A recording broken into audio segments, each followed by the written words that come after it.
Assalamualaikum warahmatullahi wabarakatuh. Perkenalkan, nama saya Dian Wardani.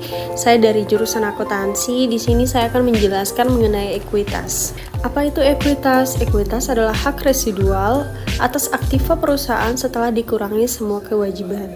Ekuitas juga didefinisikan sebagai hak residual untuk menunjukkan bahwa ekuitas bukan kewajiban. Ini berarti ekuitas bukan pengorbanan sumber ekonomi masa datang. Perbedaan ekuitas dan kewajiban.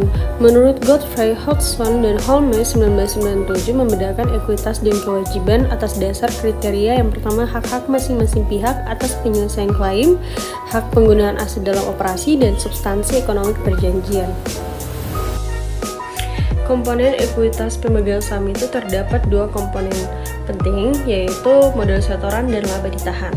Modal setoran terdiri dari dua, yaitu modal yuridis dan modal setoran lain.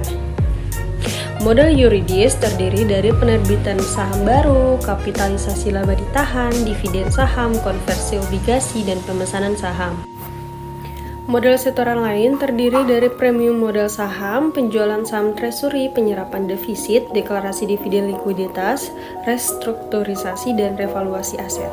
Ekuitas pemegang saham laba ditahan terdiri dari laba dan rugi, dividen, rekapitalisasi, defisit, koreksi, dan perubahan akuntansi. Tujuan penyajian ekuitas yaitu untuk menyediakan informasi kepada yang berkepentingan tentang efisiensi dan kepengurusan manajemen. Yang kedua, untuk menyediakan informasi tentang riwayat serta prospek investasi pemilik dan pemegang ekuitas lainnya. Dan yang terakhir, untuk menyediakan informasi tentang kewajiban yuridis perseorangan. Modal setoran lain terdiri dari premium modal saham, penjualan saham treasury, penyerapan defisit, deklarasi dividen likuiditas, restrukturisasi, dan revaluasi aset. Perubahan modal setoran. Modal setoran bertambah karena satu, pemesanan saham. Pada umumnya, investor yang berminat membeli saham perusahaan harus memesan terlebih dahulu saham yang dibeli dengan harga yang sesuai. Dua, obligasi terkonversi atau berhak tukar. Dalam hal tertentu, perusahaan menerbitkan obligasi dengan karakteristik dapat ditukarkan dengan saham biasa. 3. Saham prioritas terkonversi. Saham prioritas atau saham istimewa menjadi saham biasa atas kehendak pemegang saham. 4. Dividen saham. Dividen saham adalah distribusi dividen dalam bentuk saham yang sejenis dengan saham yang mula-mula diterbitkan. 5. Hak beli saham. Hak beli saham adalah hak yang diberikan bagi pemegang saham lama untuk membeli sejumlah saham atau proporsional dalam kepemilikan. Dan yang terakhir ada saham treasury. Transaksi yang jelas akan mengurangi modal setoran adalah penarikan kembali untuk sementara saham menjadi saham treasury. Penurunan modal setoran. Modal setoran dapat berkurang karena saham treasury. Masalah yang berkaitan dengan saham treasury adalah penentuan jumlah rupiah yang harus dianggap mempengaruhi modal setoran dan laba ditahan, dan pengungkapan pengaruhnya terhadap modal yuridis bila saham treasury dijual kembali. Berikutnya ada perubahan laba ditahan. Jadi faktor utama yang mempengaruhi besarnya laba ditahan yaitu laba atau rugi periodik dan pembagian dividen.